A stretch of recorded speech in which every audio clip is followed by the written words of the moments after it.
రోజుల క్రితం ACP Jubilee Hills SIT అధికారి నాకు ఫోన్ చేయడం, పోయిన ప్రభుత్వం ట్యాప్ చేసిన ఫోన్లలో మీ నంబరు ఉంది, మీతో కొంత మాకు సమాచారం కావాలని చెప్పడం. ఇవాళ నేను సిట్ ఆఫీస్కి వచ్చి ఆ సమాచారాన్ని వారితో పంచుకోవడం జరిగింది. 2021లో రేవంత్ రెడ్డి గారు పీసీ అధ్యక్షుడిగా, నేను వర్కింగ్ ప్రెసిడెంట్ అయిన తర్వాత చాలా సందర్భాల్లో మా మూమెంట్ని వారు క్రాక్ చేయడం, మా మూమెంట్ అంతగా వారికి తెలుస్తుందంటే మా ఫోన్లు ట్యాపింగ్లో ఉన్నాయని అనుమానం వచ్చి ఆనాడు చీఫ్ సెక్రటరీ కంప్లైంట్ చేయడం కూడా జరిగింది. ఇవాళ వాస్తవాలు బయటకు వచ్చాయి. కొన్ని వేల కాంగ్రెస్ లీడర్ల యొక్క టెలిఫోన్లు చట్టానికి వ్యతిరేకంగా 1885 టెలిగ్రాఫ్ చట్టానికి తూట్లు పొడుస్తూ దానికి వ్యతిరేకంగా ఒక ప్రజాస్వామ్యబద్ధంగా ఎన్నికైన ప్రభుత్వం ప్రజాప్రతినిధులు, రాజకీయ నాయకుల యొక్క ఫోన్లు ట్యాప్ చేయడం అనేది హేయమైన చర్య, సిగ్గుతో తలవంచుకోవాల్సిన చర్య. ఇలాంటి హేయమైన చర్యకు పాల్పడిన బీఆర్ఎస్ ప్రభుత్వం, ఆనాటి ముఖ్యమంత్రి కేసీఆర్, కేటీఆర్లు సిగ్గుతో తలవంచుకునే విధంగా జరిగినటువంటి కార్యక్రమం ప్రజాస్వామ్యాన్ని, రాజ్యాంగాన్ని అవహేళన చేసే కార్యక్రమం. ఏ రాజకీయ నాయకుడు, రాజకీయ పార్టీ ఉండకూడదు, మేమే ఉండాలి శాశ్వతంగాని ఒక చెడు ఆలోచనతో ఇలాంటి కార్యక్రమానికి స్వీకారం చుట్టినట్టుగా అర్థమవుతా ఉంది.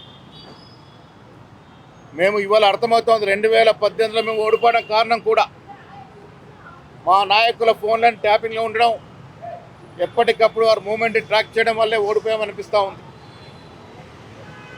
2022 నుంచి సీనియర్ కాంగ్రెస్ నాయకుల ఫోన్లను కూడా ట్యాపింగ్లో ఉన్నాయి.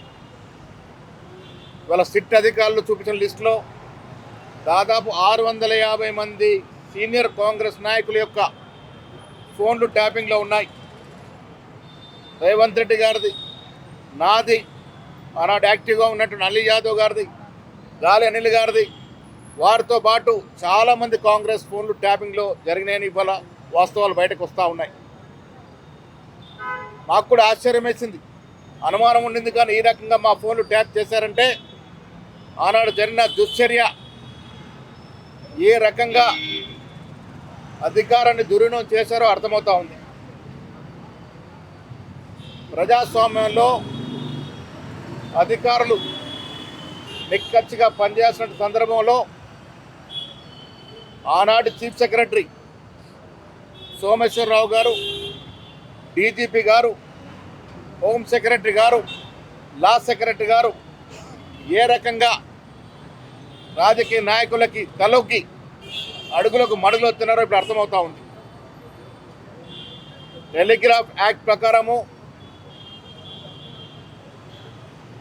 ఫోన్ అన్నది ప్రాథమిక హక్కు, మా హక్కు, ప్రైవసీ. అది దాన్ని కాలరాస్తూ ఒక ఐజీ అధికారి మాత్రమే,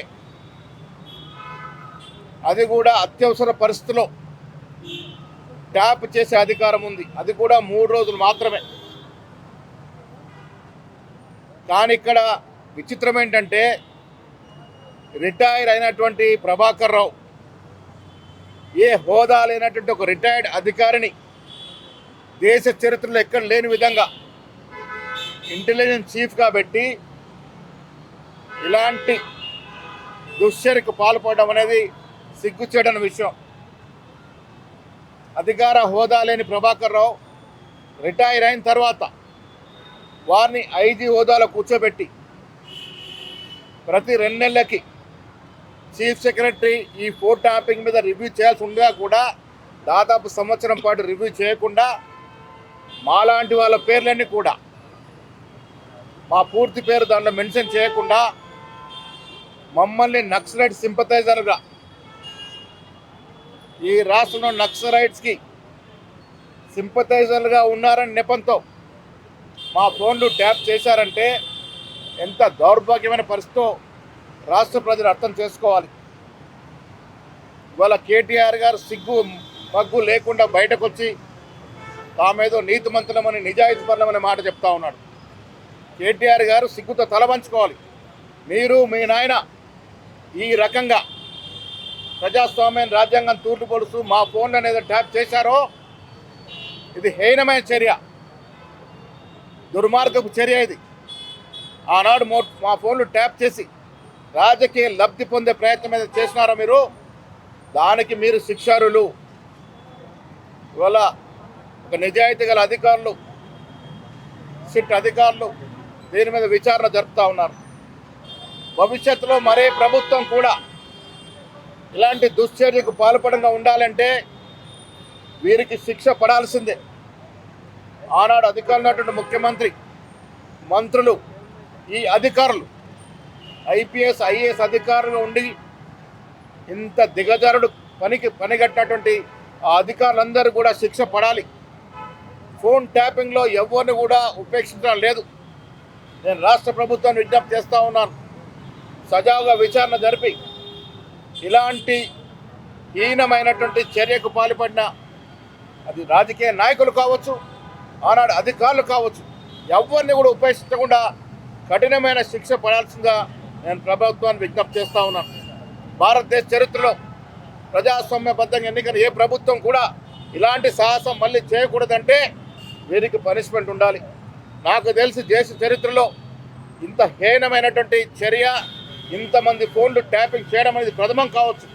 ఇదొక ప్రత్యేక కేసు ఈ దేశంలో.